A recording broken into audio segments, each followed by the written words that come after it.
अक्सर हम जब इन्वेस्टमेंट शुरू करने की सोचते हैं तो हमारे मन में एक ख्याल ज़रूर आता है कि कहीं ये पैसा डूब ना जाए। और बचा कुचा हमारे रिश्तेदारों ने हमें कहानियाँ सुनाई ही होती है कि एक उनके दूर के रिश्तेदार थे जिनकी बहुत सारी फैक्ट्रियाँ थी जो कि शेयर मार्केट के चक्कर में डूब गई। तो इन सब वजहों से हम पहले डर जाते हैं कि हम शेयर मार्केट में इन्वेस्ट करना चाहिए या नहीं करना चाहिए। तो उसके लिए जिसको भी लगता है शेयर मार्केट जोखिमों से भरा हुआ है, म्यूचुअल फंड एक सही ऑप्शन है जिसमें आप इन्वेस्टमेंट कर सकते हो। और म्यूचुअल फंड में इन्वेस्टमेंट करने के लिए आपके पास कई ऑप्शन है जिसका आप लाभ लेके म्यूचुअल फंड में अपने पैसों को जमा कर सकते हो, जिसमें से एक तरीका है SIP, जिसका फुल फॉर्म है सिस्टमैटिक इन्वेस्टमेंट प्लान। सबसे इजी फॉर्म है। अगर आपको म्यूचुअल फंड में इन्वेस्टमेंट करना है तो आप SIP के थ्रू उसमें इन्वेस्टमेंट कर सकते हैं। अगर आपको जानना है, अगर आपको कन्फ्यूजन है कि म्यूचुअल फंड में कैसे शुरुआत करें, कोई बात नहीं, हम लेके आए आपके लिए वीडियो SIP के ऊपर। तो चलिए शुरू करते हैं।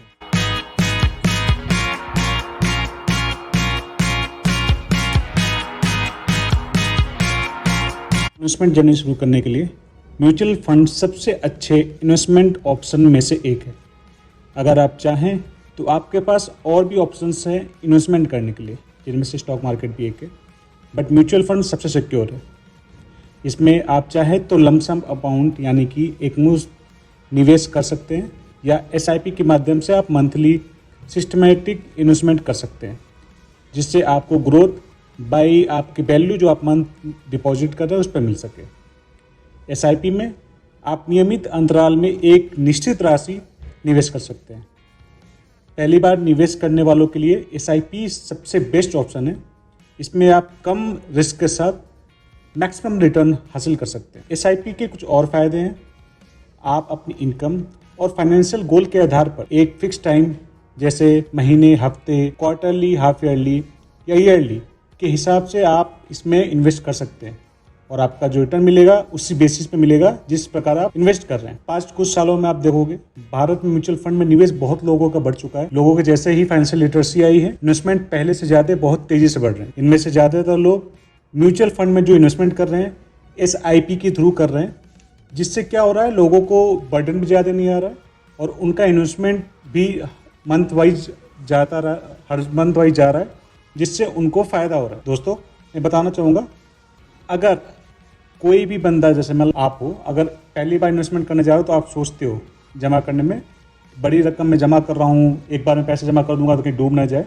पर म्यूचुअल फंड में SIP के थ्रू अगर आप इन्वेस्टमेंट करते हो तो आपको ये सब सोचने की ज़रूरत नहीं पड़ेगी, बिकॉज आप हर मंथ पैसे इसमें डाल रहे हो, तो आपको एक जो अमाउंट है वो हर मंथ के NAV के हिसाब से मिलता रहेगा। तो इस डर से बचने के लिए मैक्सिमम लोग जो म्यूचुअल फंड में इन्वेस्टमेंट कर रहे हैं आजकल SIP के थ्रू ही कर रहे हैं, जिसमें आप मंथली हर मंथ चाहे तो 1,000 रुपये, 500 रुपये जमा कर सकते हैं और एक लॉन्ग टर्म में आपको बहुत अच्छा बेनिफिट मिलेगा। SIP में इन्वेस्ट करने के लिए आपको बहुत ज़्यादा अमाउंट की जरूरत नहीं है। 500 रुपये मिनिमम से भी आप SIP स्टार्ट कर सकते हो। और SIP स्टार्ट करने का सबसे मेन लक्ष्य है कि आप चाहे तो एक गोल सेट कर लीजिए, उस गोल को आप अचीव कर सकते हैं। और बताना चाहूँगा, इसमें आप कम जोखिमों के आधार पर ज़्यादा रिटर्न हासिल कर सकते हैं। आप अपनी इनकम और फाइनेंशियल गोल्स के आधार पर निश्चित अवधि, जैसे हर हफ्ते, महीने, तिमाही में आप एक फिक्स अमाउंट को इन्वेस्ट कर सकते हैं। और दोस्तों, मैं बताना चाहूँगा कि आप अगर चाहें तो SIP में इन्वेस्ट करें, बिल्कुल बेफिक्र होकर, पर कुछ चीज़ों का ध्यान रखना है, जैसे कि 5 बातों का ध्यान रखना है। पहला, अपने इन्वेस्टमेंट गोल को सेट कर लें कि आपको किस लिए इन्वेस्टमेंट करना है, आपका गोल क्या है। दूसरा पॉइंट है महंगाई के आधार पर कर निवेश, मतलब आप जो भी इन्वेस्टमेंट कर रहे हैं आप महंगाई में इन्फ्लेशन रेट को देख के इन्वेस्ट करें कि मेरा किस फंड में कितना रिटर्न मिल सकता है।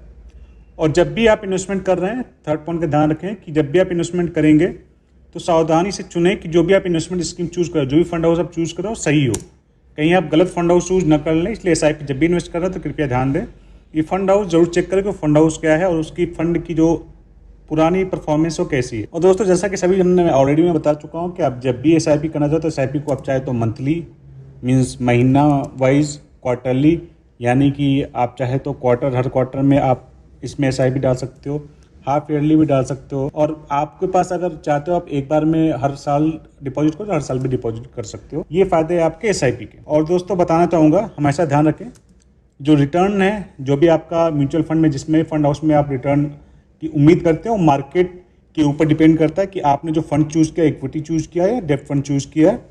तो हमेशा ध्यान रखें, आप जो भी इन्वेस्टमेंट कर रहे हैं हमेशा एनालिसिस करके, चेक करके उस फंड हाउस का परफॉर्मेंस क्या रहा है उसके बाद इन्वेस्टमेंट करें। जल्दबाजी में इन्वेस्टमेंट ना करें, पूरा प्रॉपर चेक करने के बाद ही SIP आप रजिस्टर करें, इससे आपको लॉन्ग टर्म में फ़ायदा होगा। तो दोस्तों मैं बताना चाहूँगा, जब भी आप इन्वेस्टमेंट कर रहे हो हमेशा उस फंड हाउस का डिटेल एंड एवरीथिंग सब कुछ देखना आपको जरूरी है। अगर आपको म्यूचुअल फंड के बारे में और जानकारी चाहिए तो कृपया कमेंट बॉक्स में बताएं, मैं आपको इस पर एक डिटेल वीडियो बनाऊंगा जिससे आपकी जो भी प्रॉब्लम्स है, जो भी क्वेश्चन है आप मुझसे पूछें, मैं उसका सॉल्यूशन उस वीडियो में दूंगा और आपको जो भी क्वेश्चन उसका आंसर भी मैं करूंगा। और मैं प्लान कर रहा हूँ म्यूचुअल फंड पर मैं एक पूरी सीरीज बनाऊंगा जिसमें हम एनालिसिस कैसे कर सकते हैं फंड हाउस का, फंड का, कि कैसे एनालिसिस करना है और इन्वेस्ट कैसे करें, सब सीखेंगे हम उस वीडियो में। अगर आपको वीडियो चाहिए तो प्लीज कमेंट में बताइए। मैं कोशिश करूंगा आपके लिए हमेशा न्यू वीडियोस लाता रहूं जिससे आपकी नॉलेज गेन हो और फाइनेंशियल फ्रीडम की तरफ बढ़ सके। वीडियो देखने के लिए धन्यवाद। कृपया चैनल को सब्सक्राइब करना ना भूलें और वीडियो आपको कैसे लगी प्लीज कमेंट बॉक्स में बताएं।